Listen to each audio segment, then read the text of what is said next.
Assalamualaikum warahmatullahi wabarakatuh.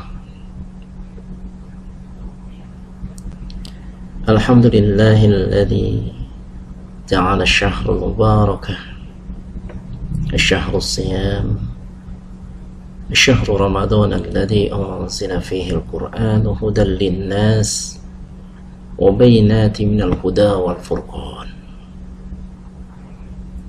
أشهد أن لا إله إلا الله وحده لا شريك له وأشهد أن محمدا عبده ورسوله لا نبي بعده. اللهم فصل وسلم وبارك على محمد نبي الأمي وعلى آله وصحبه أجمعين. أما بعد.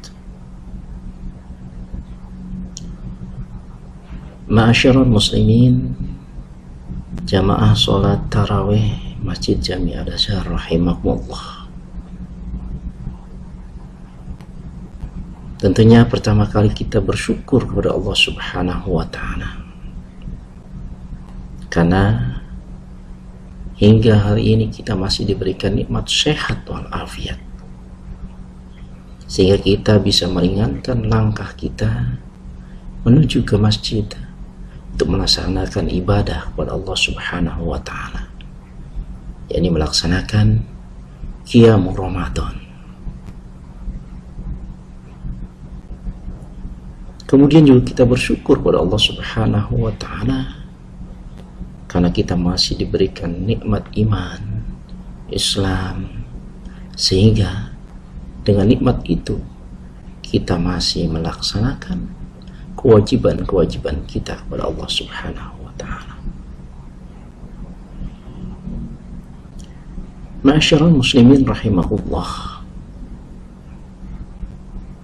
seharusnya yang pada hari ini memberikan ceramah adalah Al-Ustadz Profesor Syafi'i Mufid,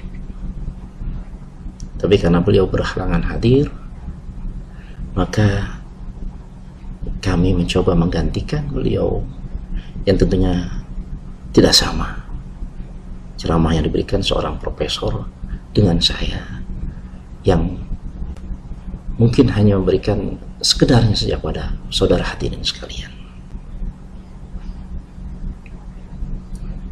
Sebelum-sebelumnya kita sudah mendengarkan dari beberapa penceramah dari hari pertama sampai hari yang ke-13. Banyak hal-hal yang sudah disampaikan oleh beliau kepada kita, yang tentunya bisa kita tarik hikmahnya buat kita dalam mengamalkan kehidupan kita sehari-hari dalam beribadah kepada Allah Subhanahu wa ta'ala. Dan disampaikan pula oleh penceramah-penceramah sebelumnya bahwa bulan Ramadan ini adalah sebagai bulan tarbiyah, sebagai bulan rahmah, sebagai bulan maghfirah. Dan perlu juga kita sama-sama pahami bahwa ternyata bulan Ramadan ini juga merupakan bulan ujian buat kita semua. Karena sebagai seorang yang beriman akan selalu menghadapi ujian-ujian sebelum dia dimasukkan ke dalam surganya Allah Subhanahu wa ta'ala. وَلَنَبْلُوَنَّكُمْ بِشَيْءٍ مِّنَ الْخَوْفِ وَالْجُوعِ وَنَقْصٍ مِّنَ الْأَمْوَالِ وَالْأَنفُسِ وَالثَّمَرَاتِ فَبَشِّرِ الصَّابِرِينَ.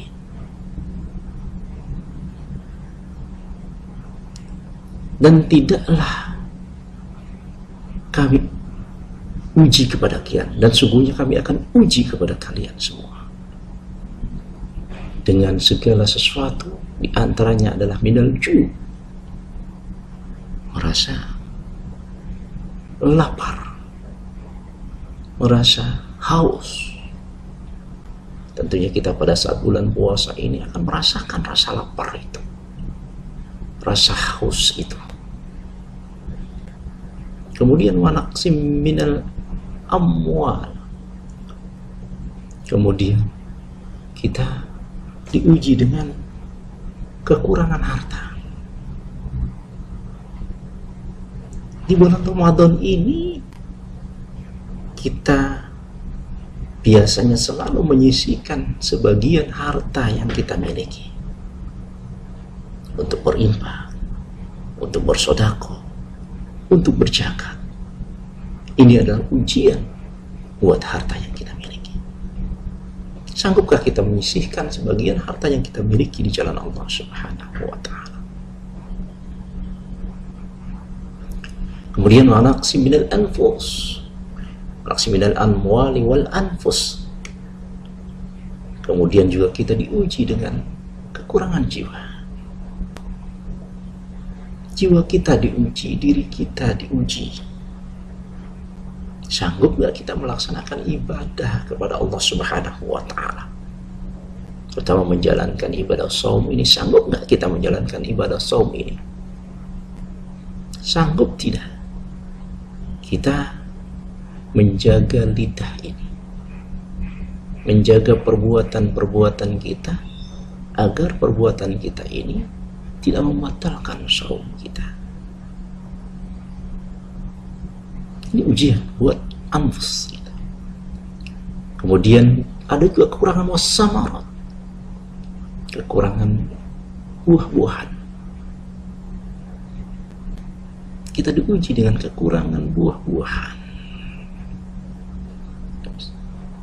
Kemudian fabashshiris sabirin. Di dalam menghadapi ujian itu, kita harus laksanakan dengan rasa sabar. Maka kita dituntut kesabaran untuk menghadapi segala macam ujian-ujian di dalam melaksanakan ibadah shaum ini. Sehingga tentunya kita harus membuktikan betul keimanan kita kepada Allah Subhanahu wa ta'ala dengan melaksanakan ibadah shaum ini. Karena bila kita ditanya adalah oleh orang lain, apakah Anda orang beriman? Maka kita akan menjawab, ya tentu, saya orang beriman. Apa Anda orang muslim? Ya, saya orang muslim, orang Islam. Tapi sudahkah antara ucapan yang kita ucapkan dengan perbuatan yang kita lakukan itu sama?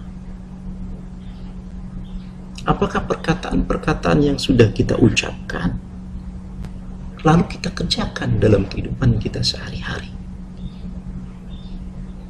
Karena betapa banyak orang yang hanya bisa berkata tapi tidak bisa membuktikan. Banyak orang yang mengaku beriman tapi dia tidak sanggup melaksanakan ibadah shaum di bulan Ramadan. Sedangkan perintah shaum itu hanya kepada orang yang beriman. Ya ayyuhalladzina amanu kutiba alaikumusiyam.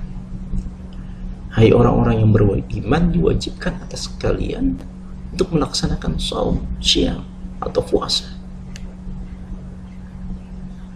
Berarti sebagai seorang yang beriman, dia wajib melaksanakan ibadah puasa.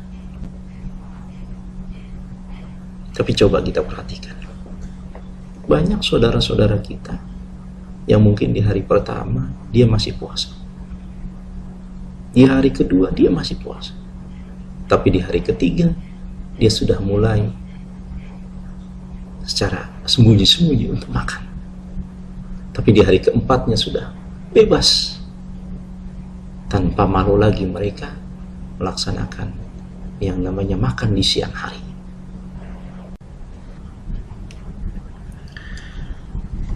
Nah, tentunya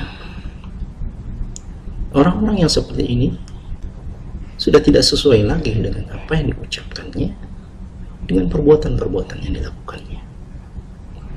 Agar Allah mengingatkan di dalam surat As-Saff ayat 2 dan 3, Allah mengatakan,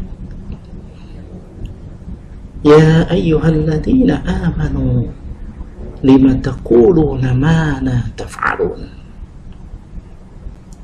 Hai orang-orang yang beriman, mengapa kamu mengatakan suatu perkataan yang tidak pernah kamu lakukan. Sehingga Allah katakan, kaburu maktan indallah an taqulu ma la taf'alun. Amat besar kebencian di sisi Allah orang yang cuma bisa berkata tapi tidak bisa melaksanakan apa yang telah dia katakan. Sehingga saum ini adalah wujud pembuktian. Ucapan-ucapan kita buktikan dengan perbuatan kita. Kita selaku mukmin, kita mengaku sebagai mukmin, kita wujudkan, kita buktikan dengan melaksanakan ibadah saum di bulan Ramadan ini. Bahkan ibadah-ibadah yang lain kita lakukan, karena ini adalah merupakan salah satu ujian buat keimanan kita. Saum adalah ujian buat keimanan kita. Sejauh mana keimanan kita kepada Allah Subhanahu wa Ta'ala kita wujudkan, kita buktikan dengan melaksanakan ibadah-ibadah saum ini dan juga melaksanakan ibadah-ibadah lainnya. Di antaranya qiyamul Ramadan. Kemudian kita keluarkan harta kita, kita keluarkan zakat kita, karena ini adalah merupakan bentuk tijarah kita kepada Allah Subhanahu wa Ta'ala. Sehingga Allah katakan di dalam surat As-Saff ayat 10 dan 11, ya ayyuhalladzina amanu hal adullukum ala tijaratin tunzikum min adabin alim. Hai orang-orang yang beriman, maukah kalian aku tunjukkan kepada satu perniagaan yang dapat menyelamatkan kalian dari azab yang sangat pedih? Apa itu? Tu'minuna billahi wa rusulih. Engkau beriman kepada Allah dan Rasulnya. Wa tujahiduna fi sabilillahi bi amwalikum wa anfusikum. Kemudian kau berjihad dengan dirimu dan dengan hartamu. Dzalikum khairul lakum in kuntum ta'lamun. Yang demikian itu adalah lebih baik jika kamu memahami. Hari ini di bulan Ramadan kita diuji diri kita. Sanggup nggak membawa diri kita ini untuk melaksanakan ibadah saum, ibadah sholat, qiyamul Ramadan di malam harinya. Kemudian kita sanggup menjaga diri kita ini dari hal-hal yang membatalkan saum, sehingga tetap terjaga saum kita ini sehingga diterima oleh Allah Subhanahu wa Ta'ala. Dan kemudian sanggupkah kita memanfaatkan harta kita ini di jalan Allah? Di bulan Ramadan ini kita banyak akan mengeluarkan harta kita, tidak seperti biasanya di bulan-bulan lain. Setiap kita melaksanakan ibadah tarawih, pasti ada kotak amal yang melingkar, yang selalu dikelilingkan. Ini adalah wujud pengorbanan harta kita dalam bentuk infak. Belum lagi nanti di bulan Ramadan kita akan mengeluarkan zakat mal. Kita harus menghitung harta kita yang harus kita keluarkan 2,5% dari harta kita yang telah mencapai nisab. Itu harus kita keluarkan, karena itu juga sebagai tazkiyah, pembersih dari harta kita. Kemudian juga tazkiyatun nafs, pembersih daripada diri kita. Ini adalah wujud pengorbanan harta kita. Belum lagi ya tentunya tatau-tatau yang lain, sedekah zariyah. Ada tetangga kita yang sedang kesusahan, sudah selayaknya kita membantu mereka yang sedang kesusahan. Ini adalah ujian buat harta kita.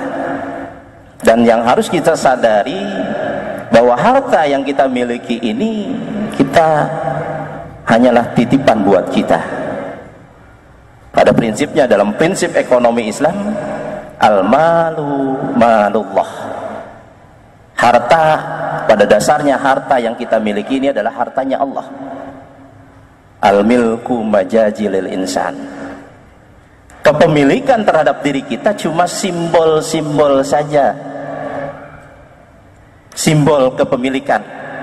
Ini mobil saya, ini rumah saya, ini sepatu saya. Itu cuma simbol. Supaya apa? Untuk menjaga akhlak, sehingga tidak ada orang yang mengambil hak milik seseorang. Tapi pada dasarnya itu adalah milik Allah Subhanahu wa ta'ala. Sehingga pantas kalau ada harta yang kita miliki itu kita berikan untuk hak Allah. Tapi hak Allah ini pun tidak diberikan kepada Allah, akan kembali kepada manusia itu sendiri. Wa may yashkuru fa innama yashkuru li nafsihi. Barang siapa yang bersyukur, maka syukurnya itu akan kembali kepada dirimu juga. Kita memberikan, mengeluarkan harta kita kembali kepada sesama kita juga, kepada umat manusia juga. Allah tidak memerlukan apa yang kita miliki dari harta kita. Allah hanya menguji rasa keimanan kita, kesungguhan kita di dalam mengeluarkan harta-harta yang kita miliki. Nah, ini bila kita sudah lakukan semuanya, khairul lakum in kuntum ta'lamun. Yang demikian itu adalah lebih baik dirimu. Baru Allah katakan yaghfir lakum dzunubakum. Allah akan ampuni dosa-dosa kalian semua. Wa adkhilkum jannah. Kemudian Allah akan masukkan kalian semua ke dalam surganya Allah Subhanahu wa ta'ala. Maka oleh sebab itu tentunya kita dalam bulan Ramadan ini, mari kita manfaatkan waktu kita ini sebaik-baiknya untuk beribadah kepada Allah Subhanahu wa ta'ala. Kita gunakan diri kita, harta kita semata-mata untuk Allah Subhanahu wa ta'ala. Karena pada prinsipnya apa yang kita berikan ini akan kembali kepada diri kita juga. Maka oleh sebab itu tentunya mari saudara-saudara sekalian, hadirin jamaah, mudah-mudahan kita berharap kepada Allah Subhanahu wa ta'ala, kita senantiasa selalu diberikan kekuatan iman oleh Allah Subhanahu wa ta'ala untuk senantiasa beribadah kepada Allah Subhanahu wa ta'ala, menggunakan diri kita ini sebaik-baiknya untuk ibadah kepada Allah Subhanahu wa ta'ala, menggunakan harta kita pun untuk di jalan Allah Subhanahu wa ta'ala. Mungkin ini yang dapat kami sampaikan pada hari ini. Semoga bermanfaat buat Bapak Ibu sekalian, dan terutama untuk diri saya pribadi, dan mudah-mudahan kita senantiasa selalu menjadi orang-orang yang bertakwa di akhirnya nanti. Demikian, billahi taufiq wal hidayah. Wassalamualaikum warahmatullahi wabarakatuh.